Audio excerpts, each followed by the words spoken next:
Salve, salve, povo sabido! Está entrando na rede o Aí Dentro Science, negada. Pessoal, vamos ajudar aí na nossa campanha pra gente chegar nos 100 mil inscritos. Falta só na base de 99 mil, uma coisinha pra gente chegar lá. Então, negada, se inscreva logo aí no canal, compartilhe, mande pros amigos pra ajudar aí na nossa empreitada. Pessoal, vocês já pensaram às vezes porque tem um povo que é tão arigorra, mas que acredita num negócio aí sem pé nem cabeça, tipo acreditar assim que na volta a gente passa, né, que eu vou botar só a cabecinha, ou pior, de que o 04 pegou a metade do condomínio. Aí mente, viu?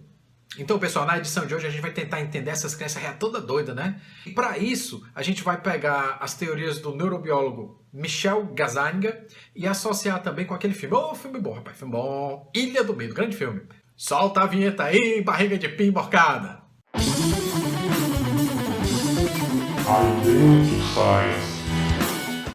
Então, povo sabido, hoje nós vamos falar um pouco sobre a neurobiologia da crença de Michel Gazzaniga. Antes de tudo, é importante a gente entender o pressuposto no qual a maioria dos neurobiólogos parte para compreender o cérebro, que é o quê? É uma noção de homeostase. Que diabo é isso aí? Ora, a homeostase é uma espécie de impulso de todos os seres vivos para tentar manter seu equilíbrio, que significa, de certa forma, manter a própria vida. Nesse sentido, todos os organismos vivos trazem consigo essa tendência. Até mesmo uma mula ré que parece burro, uma ameba ou um Olavo de Carvalho. É tipo assim, negado, quando você toma umas, aí você começa a ficar meio desequilibrado, né? Todo torto, mancando uma perna, aí o que é que acontece? Você tem aquele impulso de tentar lhe manter equilibrado, que é para não cair no chão e não passar vergonha, né? Então, a homeostase é como se fosse esse impulso em busca do equilíbrio, né? Ele tenta a todo momento corrigir o organismo para que ele fique em equilíbrio. O povo sabe que para os neurobiólogos em geral, o cérebro também ele tem essa função, ou seja, a função do cérebro está conectada com a homeostase, ou seja, a função do cérebro também é manter a ordem, manter o organismo vivo. Então, o povo sabido, o Michel Gazzaniga, ele propõe um modelo modular do cérebro. Então, negado, o que é que significa essa perspectiva modular do cérebro? Segundo Michel Gazzaniga, o cérebro ele é composto por vários módulos que têm a função de processar informação de forma paralela e independente. E que diabo é isso? O pessoal imagina assim como se o cérebro fosse tipo um jogo de futebol, né? Nesse jogo de futebol, imagina aqui que cada jogador seria uma espécie de módulo, né? Então, ou seja, cada um processa informação de forma paralela, né? Então, quando tá saindo a jogada, você tem um privilégio nos zagueiros que estão ali saindo a jogada, na organização. Só que os volantes estão se posicionando para receber a bola, os atacantes também. Ou seja, o cérebro não tem esse negócio. Estou usando a parte esquerda do cérebro. Estou usando... Rapaz, não existe isso não. O cérebro funciona de forma integral, né? O que você vai ter é, em determinados contextos, o privilégio de uma lateralidade ou de um módulo em detrimento de outro. Mas sempre todos estão funcionando para a organização da jogada ou do pensamento. Sacareia a putaria? O cérebro humano ele tem algumas distinções, né, que a gente pode chamar de uma consciência estendida. Né? E o que diabo é essa consciência estendida? Nós temos, a partir do nosso portal sensorial, imagens do ambiente. Nós temos também uma memória, né, que vai produzir imagens do que aconteceu ao nosso organismo. Então, a partir dessas relações de imagens, nós ainda conseguimos projetar possibilidades de acontecimento. Nós conseguimos formular hipóteses. Nós temos capacidades alargadas de produzir inferências. Inferências conscientes e críticas. Eu não vou entrar muito nesse aspecto, porque o que nos interessa aqui é a crença. Porque, segundo Michel Gazzaniga, a crença nasce exatamente dessa nossa capacidade de conseguir elaborar hipóteses sobre o futuro. Então, pessoal, o que é que acontece quando o homem desenvolve essa consciência estendida? Ele não fica mais refém, né, do presente, dos esquemas de recompensa e punição da natureza. Por quê? Porque ele passa a inventar o futuro, né? Ele começa a prever os acontecimentos a partir da sua capacidade de fazer inferências.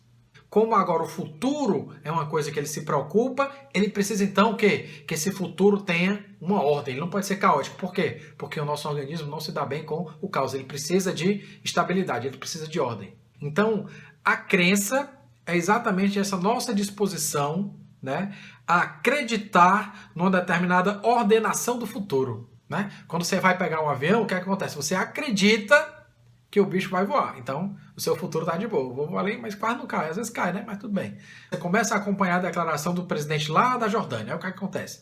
Toda vida o cabo fala merda. né? Começa a falar, não, isso é só uma gripezinha, não, isso aí é uma invenção da mídia, não, isso aí é acordo de comunista. Ou seja, pela sua observação, pelos fatos singulares, você começa a o quê? Inferir o que ele vai falar no futuro, né? Então, quando esse bicho for falar, já vem um sentimento ruim para você. Ixi, vai dar merda. Pronto, opa, esse sentimento aí é a crença. Então, pessoal, o Michel Gazzaniga, ele parte de uma perspectiva modular do cérebro, né? E todos esses módulos que processam informações o fazem de forma não controlada, inconsciente, né? Então, o que é que acontece? Vai haver uma dinâmica entre esses processos paralelos de informação dos módulos e o que ele chama de um intérprete. Que putaria é essa do intérprete? Intérprete é o nome que ele deu, né, de um módulo presente no hemisfério esquerdo, né, para os destros, que a função dele é basicamente isso. Ora, você vai ter que elaborar uma narrativa para explicar por que você está fazendo determinado tipo de ação. Por quê? Porque nós, enquanto seres conscientes, ou consciência estendida, o que é que a gente precisa?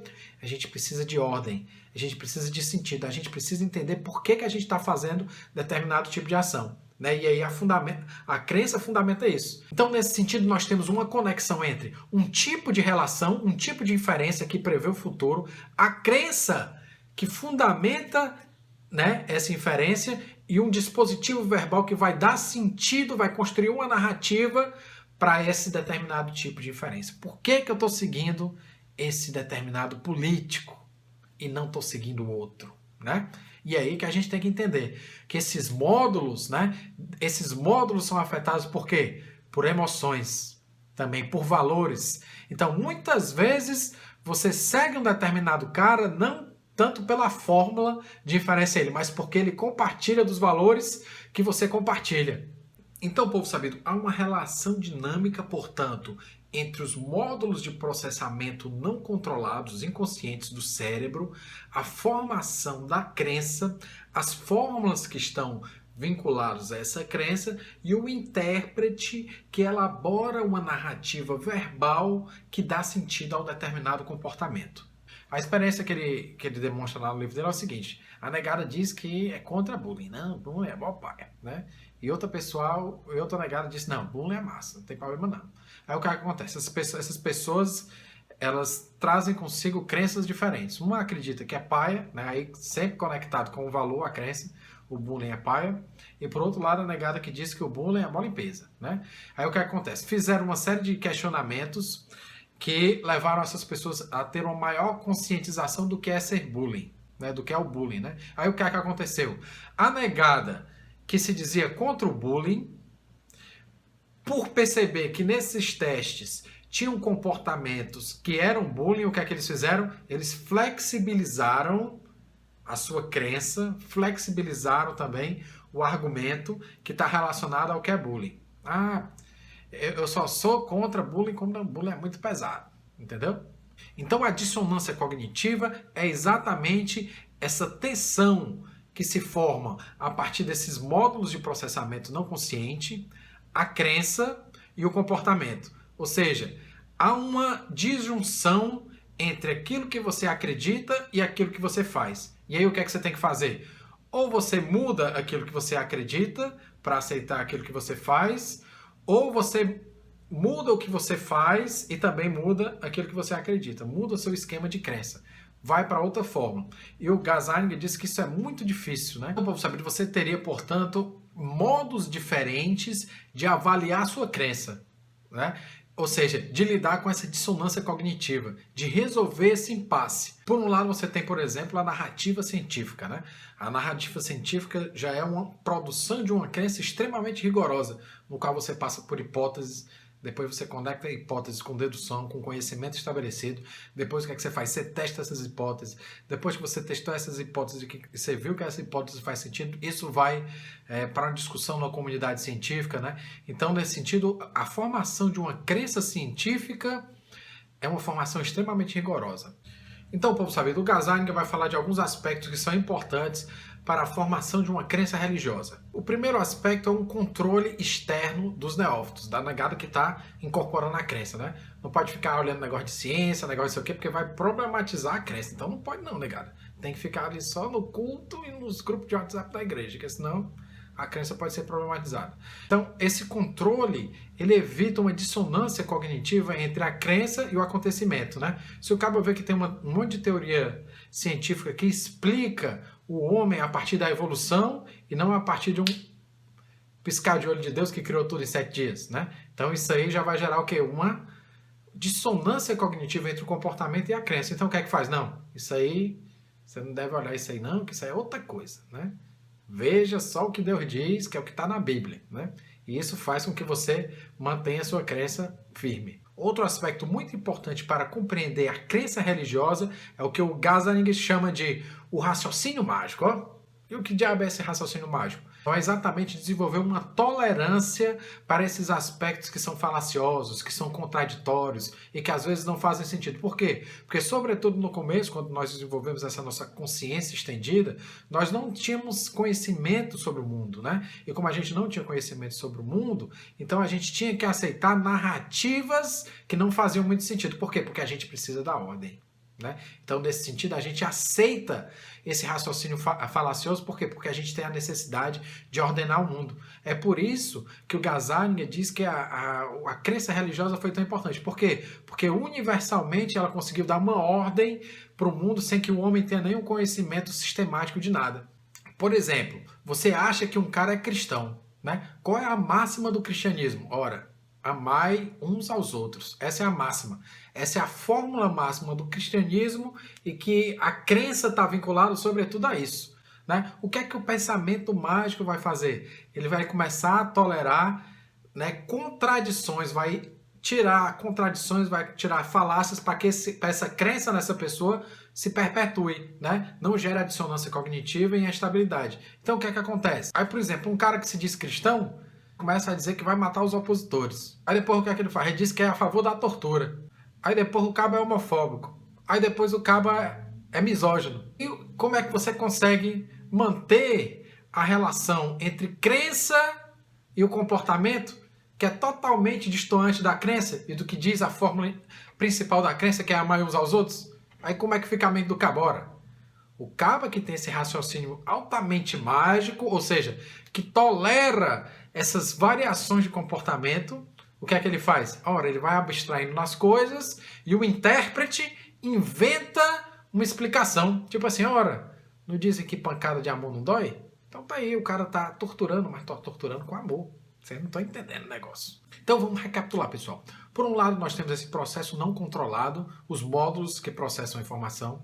Você tem um intérprete, né, que vai elaborar uma narrativa para justificar uma determinada crença que você tem, e essa crença, por sua vez, está ligada com uma determinada forma que prevê aquilo que deve acontecer no futuro. Né? Então você tem toda essa dinâmica. Quando acontece, então, um descompasso entre o comportamento e a crença, os módulos começam a funcionar para resolver esse problema. Só que, quando você está dentro de uma dinâmica religiosa, que é pautada por um raciocínio mágico, o que é que acontece? Esses aspectos contraditórios, que não fazem sentido, passam a ser tirados, ó. Passam a ser tirados, aí a sua mente fica o quê? Fica em ordem de novo. Então, povo sabido, é muito importante essas hipóteses do Gazzaniga para a gente ter um pouco de consciência da nossa não consciência. Né? O que é que eu estou querendo dizer com isso? Porque nós temos a ilusão de que, de fato, temos consciência daquilo que fazemos, só que a maior parte do nosso comportamento é guiado por processamentos não controlados, influenciados pela emoção, influenciados por determinados valores que nem a gente aceita que tem, né? Então tudo isso está envolvido na formação da nossa crença e na nossa disposição em aceitar determinadas fórmulas. O Gazzaniga diz que a partir das experiências que ele fez, ele pôde notar que o processo de mudança de crença, que é muito difícil, acontece sobretudo quando a pessoa experiencia diretamente a contradição da sua vida. Ou seja, quando aquilo acontece com ela. Né? Quando ele vivencia aquilo. Quando outras pessoas ficam dizendo, macho, esse cara aí é fascista. Macho, esse cara aí não é cristão coisa nenhuma. Ou seja, quando a pressão vem de fora para dentro, você tende a não aceitar. Então, isso só acontece quando você vivencia, porque aí você não tem como botar a culpa em ninguém, não pode dizer que a culpa é do PT nem de ninguém, porque você está passando por aquilo diretamente, entendeu? Então, pessoal, é muito interessante a gente perceber essa dinâmica da crença no filme A Origem. Então, como é que é esse filme? O Andrew, ele vai pra guerra, né? Lá vê o maior putaria do mundo na guerra, volta todo torto, mancando de uma perna, e chega em casa, só quer o quê, ó? Cachaça, cachaça pra cá, cachaça pra lá. Aí esse Andrew era casado, né? Era casado com a Dolores. A Dolores já era meio mental, né? Só que aí o cabo ainda, ó, só no goró direto, essa Dolores também começa a endoidar. A galera, ei, macho, toma cuidado aí que a tua mulher não tá bem não, macho. Presta atenção nela. Ele, não, mas isso aí é besteira. Aí o que o cabo faz? Vou comprar uma casa no lago e eu vou levar todo mundo pra lá. Aí leva lá. A mental e mais 3 filhos que ele tinha. Aí fica lá o cabo no lago, só tomando cachaça. E a minha mulher lá já tava meio perturbada, já tinha tentado suicídio e tal. Aí deixa ele só lá com a menina, o que é que a mulher fez? A mulher fez, pai, não tô fazendo nada aqui, eu vou afogar esses meninos. Aí o que é que a mulher faz? Ela afoga os meninos, afoga os 3 filhos dele, ó, putaria. Aí o cabo chega, macho, já tava meio perturbado. Aí viu a mulher que já tava meio perturbada, ainda matou os 3 filhos, o que é que ele faz? Né, numa atitude ali meio desesperada, ele pega e atira na mulher e mata a mulher também. Aí pronto. Aí o cabo fica doido, né? Aí o cabo doido, o que é que acontece? Vamos pensar desse ponto de vista, se a gente assumisse a hipótese do Gazzaniga. O que é que acontece? Ora, você tem esses módulos cerebrais, sobretudo aí a emoção pulsando e o sentimento, né? O sentimento de culpa, né? O que se fala muito do filme é que ele tem o sentimento de culpa. Ou seja, a mente dele não suportaria aquela realidade, o que aconteceu. Aí o que é que acontece, né? Se a gente tomasse essa perspectiva do Gazzaniga, né, você teria um impulsionamento desse raciocínio mágico, dessa tolerância para a contradição. E aí o intérprete, que é o que inventa a narrativa, constrói uma outra realidade em cima da realidade que está acontecendo. Que outra realidade é essa, negado? Ora, o cabo foi internado, né? Levaram o cabo lá para uma prisão. E aí o que é que ele começou a pensar? Não, ele começou a criar uma história de que ele não está ali, né? Não é preso, não. Ele está ali é porque ele é um delegado que foi chamado lá para resolver a situação. Então a crença dele cria uma outra realidade. Motivado, sobretudo, pelo quê? Pelo sentimento de culpa. E aí ele consegue se estabilizar. Por quê? Porque a mente precisa de uma estabilidade. Naquele cenário ele não suportaria, era muito caótico para ele. Então a mente procurando a estabilidade, o que é que ela faz? Ela cria uma narrativa. Ela cria uma narrativa de ordem para que ela consiga se estabilizar. Então, pessoal, o filme inteiro ele vai se desenvolvendo entre os indícios da história real e de como esse pensamento mágico dele transformava isso em outra coisa. Vamos ver como é que isso acontece no filme. Primeiro, no próprio nome dele, né? Ele já cria um outro personagem para ele, um delegado federal que estava ali naquela prisão para descobrir a fuga de uma determinada mulher que chamava Rachel. Então vamos ver como é que funciona, como é que o intérprete vai criando essas relações mágicas para dar sentido, para dar ordem à realidade dele. O que é que acontece? A mulher dele tinha tocado fogo na casa antes, né, deles irem pro lago. Aí o que é que a mente dele fala? Não, quem tocou fogo foi o Andrews. Ora, o Andrews é ele, só que ele agora é outro, entendeu? Para ele, o Andrews era um zelador. Né? Então, esse zelador é que tinha tocado fogo na casa dele e nesse incêndio é que a mulher dele tinha morrido. Ó a putaria. E aí o que é que ele faz? O nome da mulher dele era Dolores, né? Só que o que é que acontece? Ele abstrai essa Dolores, né, que era característica do pensamento mágico, e aí ele constrói uma personagem que chama Rachel. Rachel, segundo ele, era essa doida que tinha fugido, né? E essa doida tinha matado os 3 filhos, ora, era a mulher dele, era a Dolores, né? Então ele transfere um personagem para que a mente dele continuasse em ordem. O que é interessante também no filme, pessoal, e que parece muito com a hipótese do Gazzaniga, é que os médicos, por perceberem que ele não aceita a realidade, tentavam fazer com que ele mesmo chegasse à realidade. Ou seja, essa ideia de que você só muda a crença a partir de uma experiência direta. Só que o pensamento mágico dele estava sempre inventando uma narrativa para fugir disso. Então, durante o filme, consiste em exatamente os médicos darem uma série de dicas para ver se ele se toca sozinho, né, da história sem precisar a negada contar ela diretamente. Ora, a neurociência vem mostrando para a gente, né, como os processos neuroquímicos que acontecem no cérebro, eles alteram o nosso comportamento. Mas, ao mesmo tempo, muitos deles, como por exemplo Antônio Damasio, Miguel Nicoleles, né, e o próprio Gazzaniga, eles entendem também o modo como o contexto social altera o modo como a gente sente e acredita no mundo. Né? É uma coisa que outros filósofos já falavam também, como McLuhan, Sloterdijk e mesmo Flusser, né? A ideia de que o ambiente, como uma antropotécnica, também altera o modo como a gente sente o mundo. Ora, essa questão é muito importante e, sobretudo, tem um viés político muito drástico. Porque é importante a gente pensar como as nossas crenças são formadas, posto que elas são não conscientes, não controladas. Então é como que a gente se vingasse desse nosso processo não controlado, exercendo uma crítica sobre a nossa crença. Então há um movimento, né, entre a crença, a descrença, a dúvida e o pensamento que deriva dessa dúvida, a crítica. Por quê? O que é que a crença faz? Ora, o que a crença faz é que você não precise pensar, porque você já acredita naquilo, ou seja, já tem um caminho ordenado ali para você seguir. Você não precisa pensar, né? Então, quando você acredita em algo, significa dizer que você não está pensando.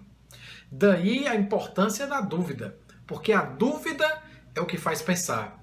A partir do momento que você duvida de algo, você começa a raciocinar para tentar entender aquilo que forçou você a pensar, que fez você duvidar. Pois muito bem. O problema hoje é o quê? Porque você tem uma crença extremamente forte, né? Você tem pessoas que acreditam em outras de uma forma extremamente forte e o pior, desacreditam em tudo aquilo que deveria ser dúvida. Ora, o que faz pensar o que é a dúvida. Só que o que é que significa desacreditar? Significa dizer que previamente você já não duvida, você já desqualifica aquilo. Então isso faz com que as pessoas entrem numa ilha da ignorância. A ilha da ignorância, portanto, é composta por quê? Por uma crença forte e pela substituição da dúvida pela descrença. Porque se você não duvida, você não pensa. Então você simplesmente já rejeita qualquer tipo de argumento que possa problematizar a sua crença, né? Então, estamos realmente num momento muito delicado da nossa história, no qual as pessoas estão produzindo ilhas rodeadas de descrença. Falar pra vocês, eu duvido de acreditar. A história que Intel Ted, o mental do filme, tendia a estranhar. É de um povo de uma ilha que não consegue duvidar, de um Messias que se diz cristão, mas tem a arma no altar. A morte invadia a ilha, mas quem disse que o povo via? Vida lá vale nada, folga mesmo a economia, dizia o Messias. E a morte faz carreira, como quem bole no vespeiro. Mas o que é que eu vou fazer se eu não sou coveiro? Pense no Messias fuleiro. A ciência esgoelou, tem morte a perder de vista, mas nas ureias só entrava que era plano comunista. E os corpos são plantados, é cova pra todo lugar. Mas não afloresce cicatriz, não tem choro para regar. Eu não sei o que fazer pra esse povo duvidar. Ou deixa essa crença morrer, ou é eles que vão no lugar. Tome ciência, abestado. Não espera a hora de partir, pois a quando ela chegar, ele há de repetir. E daí? Então, povo sabido, esse foi mais um Aí Dentro Science Negado. Eu espero que vocês tenham gostado. Essa foi a forma que o filme me afetou, né? E foi a teoria que me veio à mente a partir desse afeto. E vocês, negado, eu pergunto, como foi que seja que vocês se afetaram, né? Como vocês pensaram o filme, que tipo de teorias que vieram à mente? Compartilha aqui comigo nos comentários, beleza? Até a próxima e um abraço. Tchau! Aí Dentro Science.